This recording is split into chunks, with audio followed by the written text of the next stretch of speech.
매일 성경 순과 함께하는 말씀 묵상 갈라디아서 4장 21절부터 31절을 함께 묵상합니다. 율법 아래 있기를 바라는 사람들이여 나에게 말해 보십시오. 여러분은 율법이 말하는 것을 듣지 못합니까? 아브라함에게 두 아들이 있었는데 한 사람은 여종에게서 태어나고 한 사람은 종이 아닌 본처에게서 태어났다고 기록되어 있습니다. 여종에게서 난 아들은 육신을 따라 태어나고 본처에게서 난 아들은 약속을 따라 태어났습니다. 이것은 비유로 표현한 것입니다. 그 두 여자는 두 가지 언약을 가리킵니다. 한 사람은 신의 산에서 나서 종이 될 사람을 낳은 하갈입니다. 하갈이라 하는 것은 아라비아에 있는 신의 산을 뜻하는데 지금의 예루살렘에 해당합니다. 지금의 예루살렘은 그 주민과 함께 종노릇을 하고 있습니다. 그러나 하늘에 있는 예루살렘은 종이 아닌 여자이며 우리의 어머니입니다. 성경에 기록하기를 아이를 낳지 못하는 여자여 즐거워하여라. 해산의 고통을 모르는 여자여 소리를 높여서 외쳐라. 홀로 사는 여자의 자녀가 남편을 둔 여자의 자녀보다 더 많을 것이다 하였습니다. 형제자매 여러분, 여러분은 이삭과 같이 약속의 자녀들입니다. 그러나 그때의 육신을 따라 난 사람이 성령을 따라 난 사람을 박해한 것과 같이 지금도 그러합니다. 그런데 성경은 무엇이라고 말합니까? 여종과 그 아들을 내쫓아라. 여종의 아들은 절대로 종이 아닌 본처의 아들과 함께 유업을 받지 못할 것이다 하였습니다. 그러므로 형제자매 여러분, 우리는 여종의 자녀가 아니라 자유를 가진 여자의 자녀입니다.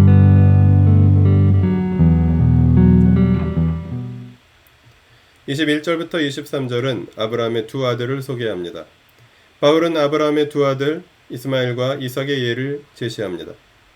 24절부터 28절은 두 아들의 차이를 유대교와 그리스도교의 차이로 해석합니다. 하갈이 낳은 이스마엘과 사라가 낳은 이삭의 차이를 유대교와 그리스도교의 차이로 해석하며 교회와 그리스도인들이야말로 이삭과 같은 약속의 자녀들임을 강조합니다. 29절부터 31절은 성령을 따라 난 자유를 가진 여자의 자녀인 그리스도인과 교회에 대해서 이야기합니다. 율법 아래 있으려고 하는 유대주의자들은 육신을 따라 난 여종의 자녀와 같으며 교회와 그리스도인들은 성령을 따라 난 자유를 가진 여자의 자녀입니다.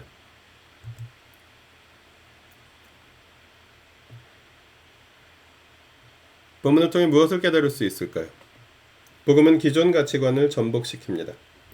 하갈과 사라, 이스마엘과 이삭의 이야기에서 아마도 율법주의에 물든 그리스도인들과 유대인들은 자신들이 진정한 하나님의 자녀여 그리스도인이라고 생각했을 것입니다. 그러나 본문은 그것을 정반대로 해석합니다. 이삭은 약속의 아들이었기 때문에 오늘날 그리스도를 믿음으로 구원을 받은 약속의 자녀들을 상징하며 이스마엘은 육신의 능력으로 난 아들이었기 때문에 오히려 율법주의자들을 상징한다고 말합니다. 또한 바울은 시내산을 여종 하갈의 고향으로 언급하며 시내산에서 받은 율법을 하갈의 신분과 연결지어서 이야기합니다. 그날의 시내산이 오늘날의 예루살렘이라는 것입니다. 시내산이 율법을 받은 장소라면 예루살렘은 성전제사의 중심지로서 율법주의자들의 마음의 고향이기 때문입니다. 그러면서 바울은 오히려 혈통으로는 이방인이지만 믿음으로 하나님과의 관계를 맺은 이방인 출신 그리스도인들이 오히려 하늘의 예루살렘에 비유되는 사라의 아들 이삭과 같이 약속의 자녀들이라는 사실을 재천명하였습니다. 본문을 어떻게 삶에 적용할까요? 눈에 보이는 사람을 의식하는 삶이 아니라 보이지 않는 하나님을 의식하는 삶으로 본문은 우리를 초대합니다.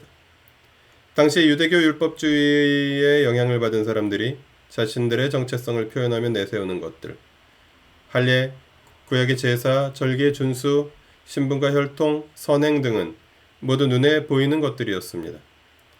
그러나 행위를 강조하는 그들의 삶은 오히려 성령을 따라 난 사람을 박해하는 등 악행과 가식과 위선으로 가득 차 있습니다.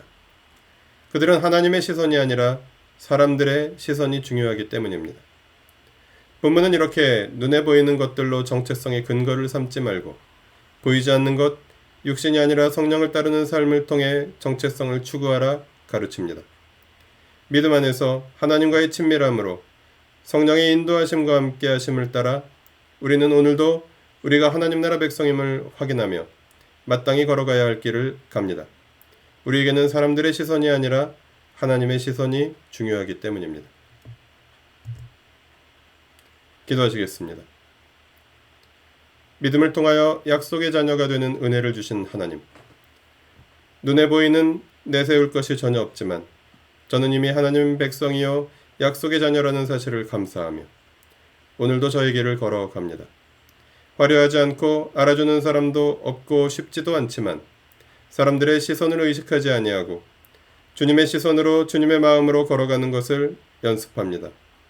오늘도 주님이 함께하여 주십시오. 우리 주 예수 그리스도의 이름으로 기도합니다. 아멘. 매일 성경 순과 함께하는 말씀 묵상, 오늘의 묵상을 마칩니다. 말씀이 함께하는 하루 보내십시오. 고맙습니다.